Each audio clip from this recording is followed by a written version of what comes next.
श्री मात्रे नमः, श्री गुरुवे नमः। आज ललिता सहस्त्रनाम श्लोक 7 को समझेंगे भी और भाव में भी जाएंगे। ठीक। अब ये जो श्लोक 7 है ना, वो माँ की नोज पे ध्यान है। अभी हमने मुकुट किया, बाल किया, आईब्रो किया, आईज किया। अब कहाँ ध्यान आ रहा है? अब नास पे, पूरे फेस पे। हाँ, अब नोज पे। श्लोक 7 नोज, श्लोक 7 नोज। बच्चों की तरह मैं सिखा रही हूँ आपको, ताकि जहां श्लोक 7 आए ना, आपको बस आपका दिल जो है ना माँ की नोज पे। अभी क्या बोल रहे हैं? नव चंपक पुष्पाभ नासा दंड विराजिता तारा कांति तिरस्कारी नासाभरण भासुरा। जैसा कि बताया कि अब जो मेरा मेडिटेशन है, जो मेरा भाव है, अब माँ की नाक पे जाएगा। अब ये क्या बोल रहे हैं? नव चंपक पुष्पाभ सॉरी, जो चंपा का पुष्प, तो उसकी कली होती है, देखो कैसे नुकीली सी होती है ना, तो और एकदम नई नई खिली खिली होती, तो वैसे कैसी, वैसे माँ की नाक उतनी निकुली, इतनी शार्प, इतने फीचर्स इतने शार्प है ना। यहाँ पे शार्प फीचर्स की बात की जा रही है कि माँ की जो नाक है वैसे। ठीक है। और तारा कांति तिरस्कारी नासा भरण भासुरा। अब नाक पे माने नथ पहनी है। ठीक है। जो उसकी नग है, जो उसका शाइन है उस नग का, वो जो है शुक्र ग्रह जो होता है ना सबसे ज्यादा खूबसूरती में, अगर किसी की एस्ट्रोलॉजी भी मैं बताती जा रही हूँ, अगर एस्ट्रोलॉजी में अगर किसी के अट्रैक्शन पावर और खूबसूरती, तो जिसका शुक्र ग्रह बहुत स्ट्रांग होगा, वो वो पर्सन अट्रैक्टिव बहुत होगा, सुंदर होगा, बहुत चार्मिंग होगा। मे बी फेयर कॉम्प्लेक्शन ना हो, लेकिन अट्रैक्शन पावर उसकी बहुत स्ट्रांग होगी। ठीक है। तो शुक्र ग्रह को सुंदरता का प्रतीक बोला जाता है। लग्जरीज जितनी होती हैं उसको शुक्र ग्रह रिप्रेजेंट करता है। मैं एस्ट्रोलॉजी की क्लासेस पे आ गई। ठीक है। अब क्या बोल रहे हैं? जो शुक्र ग्रह है ना, उसका भी जो चमक है ना, उससे भी ज्यादा माँ की जो नाक की नोज रिंग है ना, वो चमक रही है। अब भाव में जाइए और देखिए माँ की नाक कैसी है। जो चंपा का पुष्प जितना शार्प है ना, वैसा एकदम ऐसे नुकीला सा होता है, वैसी है। उस पे एक नग है छोटा सा। जो शुक्र ग्रह, जिसकी इतनी चमक है कि उसने शुक्र ग्रह को भी मात दे दिया। आए हाय, क्या लग रहा है। ठीक है। चलो आगे चलते हैं। हाँ, साइंटिफिक वो नोज पे ध्यान। कहाँ? अब तक आप बाहर थे, अब आप नोज, सांस का। आपको जो सबसे ज्यादा आपको क्या जोड़ कर रख सकता है? आपकी सांसें। सांस कहाँ से होती है? नाक से। सूर्य नाड़ी, चंद्र नाड़ी। ठीक है। इड़ा। ठीक। तो अब धीरे धीरे आप जो करते करते करते मेडिटेशन, आप नोज पे भी अपना you started becoming more aware. ठीक है। ठीक। चलो, it's all about developing your awareness towards your senses, towards your organs, and connecting, dvait se advait, connecting divine with you, with your all emotions, and gradually walking on a path when you can realize that truth. ठीक है। चलो आगे बढ़ते हैं। अब क्या बात हुई है? पहले श्लोक पढ़ते हैं। हाँ, कदम्ब मंजरी क्लिप्त कर्णपूर मनोहरा ताटंक युगली भूत तपनोडुप मंडला।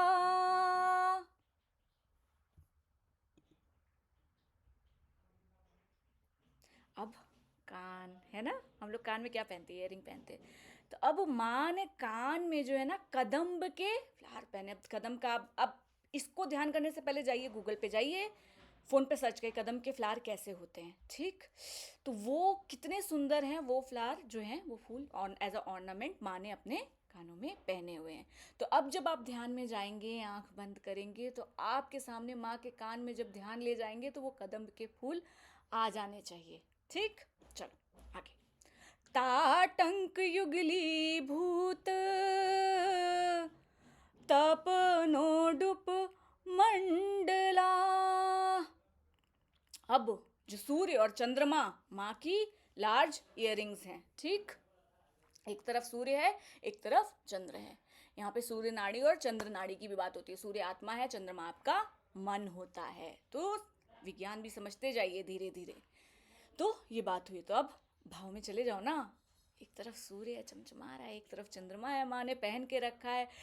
कदम्ब के जो फूल हैं वो ईयर ऑर्नामेंट है माँ के, यहाँ से ऐसे गए हुए हैं। क्या होता है पहले ज़माने में जो सपोर्ट दिया जाता था ना, जब तो ऐसे ऊपर से गोल्ड की चेन जाती थी ना। हाँ, तो अब वही विजुलाइज करो, पूरा अच्छे से चले जाओ, देखो वैसे कदम्ब के फूल हैं, एक तरफ सूर्य और चंद्रमा, एकदम चंद्रमा मन शांत कर दे रहा है, देख के उसकी आभा, सूर्य से आपकी आत्मा को शक्ति मिल रही है, और कितनी सुंदर लग रही है मेरी माँ, है ना। चलो आगे चलते हैं। अब साइंस भी बता दिया, भाव भी बता दिया, अर्थ भी बता दिया, तीनों चीजें चल रही हूं मैं साथ में।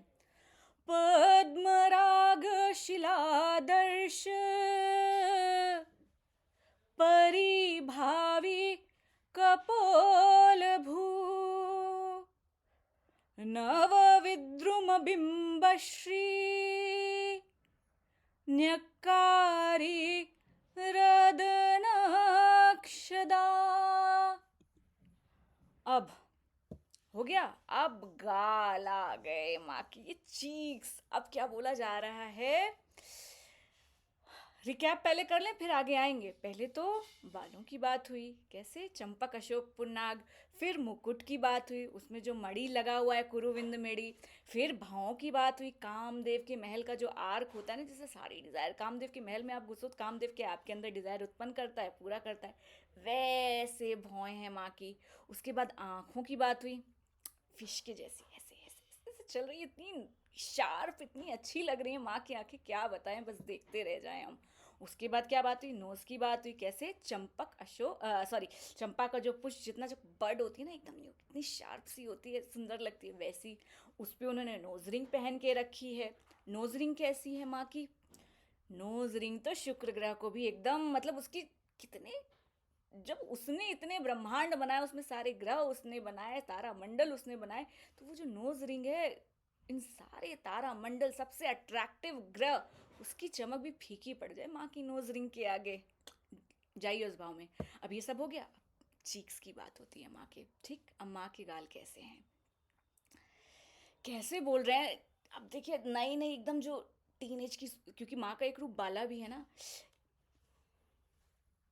ब्लश जिसको बोलते नहीं है कि एकदम, तो यहाँ क्या बोले, जो गाल है ना माँ की, ये रूबी, रूबी जो जब से रेड होता है वो मिरर की तरह है, मतलब इतना चमक रहा है ना, लाल रूबी भी उसके सामने माड़ी की भी जो है ना, वो कम पल जाए, इतना सुंदर लाल लाल माँ के गाल है, इतनी खूबसूरत लग रही है माँ, ठीक। नव विद्रुम बिंबश्री बोलना मैंने वीडियो में सिखाया आ रहा है, ठीक है। सो अभी मैं यहाँ बोलना नहीं, सिर्फ अर्थ सिखा रही हूँ। नव विद्रुम बिंबश्री न्यकारी रदनक्षदा। अब यहाँ लिप्स की बात हो रही है, कैसे हैं, जो कोरल मूंगा होता है ना वैसे, और जो अनार के दाने निकालिए, उसकी जो एकदम चमक, इतने सुंदर, इतने लाल गुलाबी माँ के होंठ हैं। तो पहले अपने सामने रखेंगे, आप उन फ्रूट्स को देखेंगे, लाएंगे, और तब उसका कलर करिए और देखिए कितनी सुंदर लग रही है मेरी माँ, ठीक। अब श्लोक 10। शुद्ध विद्यांकुराकारा द्विज पंक्ति द्वयोज्ज्वला कर्पूरवीटिकामोद समाकर्षि दिगंतरा। यहाँ पे शुद्ध विद्या की बात की गई है। अब दांतों पे ध्यान आपके माँ के जा रहा है कि जो शुद्ध ज्ञान ही, शुद्ध विशुद्ध ज्ञान जिसको बोलते हैं, विशुद्ध ज्ञान क्या, ब्रह्मन, और वो कौन देती है, सरस्वती की। वो ज्ञान आपके अंदर कैसे आता है, इच्छा शक्ति, क्रिया शक्ति, ज्ञान शक्ति कौन है, माँ है। और वो जो माँ के जो दांत हैं वो शुद्ध ज्ञान के द्योतक हैं, ठीक है, प्योर नॉलेज। कहा जाता है ना, मैंने बताया था आपके दुर्गा सप्तशती की सीरीज़ है जहाँ पे मैंने बताया है कि वाग देवियाँ कौन है, 8 तरह की वाग देवियाँ हैं, किन्होंने उनको क्रिएट किया? ललिता त्रिपुर सुंदरी ने अपनी शक्ति का एक्सपेंशन किया और उनके कमांड पे ही उन 8 वाग देवियों ने ललिता सहस्रनाम लिखा। और उन 8 वाग देवियों का नाम क्या है वो पूरा मैंने सिद्ध कुंजिका करके सीरीज़ है, वहाँ इंट्रोडक्शन में मैंने बताया कि दुनिया की रचना कैसे हुई, और ऐम बीज मंत्र के बारे में मैंने बताया है। और सरस्वती जो है उनको वो कर रही हैं। तो प्योर नॉलेज कहाँ से, ज्ञान कहाँ से आती है? वो ऐम बीज मंत्र होता है, आपकी बुद्धि उतनी प्रखर होनी शुरू होती है। तो वहाँ ये दांतों को बोला गया है माँ कि शुद्ध ज्ञान जो होता है, विशुद्ध ज्ञान जो है उसके रिफ्लेक्शन है। ठीक। कर्पूर वीटिकामोद समाकर्षी दिगंतरा। अब माँ पान, माँ को बहुत पान, जो यहाँ देवी के भगत हैं उन्हें पता है कि नवरात्रि में हम देवी को पान सुपारी ये आह्वान करते हैं, उनको अर्पित करते हैं। तो माँ जो क्या है, जो पान है उसको चबा रही हैं, और उसकी जो महक से कर्पूर और ये पान के उससे पूरा हर जगह उसकी अब अपने सेंस ऑर्गन को एक्टिवेट करी कि कैसी उसकी सुगंध होती है, हर जगह फैल रही है। अभी क्या बोला? शुद्ध विज्ञान ही जिनका शरीर है, अशुद्ध ज्ञान ही जिनके दांत हैं। हाँ, और अब बात किया गया कि वो क्या चबा रही है? पान, पान और कपूर, और जिसकी सुगंध हर जगह फैल रही है। तो क्या बोला गया? वो जो शुद्ध ज्ञान है ना, उसकी महक सुगंध हर जगह हो रही है, और लोग उस ज्ञान को मतलब करने के लिए देने वाली देवी कौन है? ललिता त्रिपुर सुंदरी हैं। ठीक है, तो उस ज्ञान को लेने के लिए वो ब्रह्म ज्ञान, देवी ने एक जगह बोला है वो ब्रह्म ज्ञान का स्वरूप है, तो वो माँ के हैं। ठीक है, उनसे माँ का निकला है, जिससे दुनिया में लोग हर तरफ से उनकी तरफ आ रहे हैं, उस ज्ञान से। उस ज्ञान को लोग करते ना, उस ज्ञान को खोजने के लिए ये बात यहाँ कही गई है। भाव में आप जाओगे, माँ के दांत शुद्ध ज्ञान का स्वरूप है। माँ पान और कपूर चबा वो खा रही हैं, मुख में उनके है, और जिसकी सुगंध हर जगह फैल रही है, जिससे आकर्षित होकर उस सुगंध से लोग आ रहे हैं, उस ज्ञान से। ठीक। श्लोक 11। निज सल्लाप माधुर्य विनिर्भत सित कक्षपी मंदस्मित प्रभापूर मज्जत कामेश मानसा। अब श्लोक 11 जो है मैं अगले वीडियो में बताऊंगी। ठीक। अगर श्लोक 10 तक आसानी से समझ में आ गया है तो कमेंट में मुझे बताइएगा आ गया है। ठीक, ताकि मुझे भी पता चले। हाँ, जो बताने की कोशिश करें तो जैसे एकदम माइंडलेस होके हम ललिता सहस्रनाम पढ़ते हैं ना, उसमें हमें मतलब नहीं पता होता है। अब जब आप पढ़ेंगे तो आप उस भाव से जुड़ रहे हैं, ये है तो प्लीज़ कमेंट में बताइएगा। और अगर कहीं कुछ प्रॉब्लम आ रही है तो मैं नहीं चाहती कि कोई भी ऐसी प्रॉब्लम हो जो आपको ललिता के पास जाने से रोके, सहस्त्रनाम पढ़ने से रोके, तो वो भी मुझे कमेंट में ज़रूर बताइएगा। कांचीपुरम की महारानी कामाक्षी को मेरा शत प्रणाम है, उनकी कृपा को नमन करते हुए अब अगले वीडियो में हम श्लोक 11 से समझेंगे। जय माँ कामाक्षी।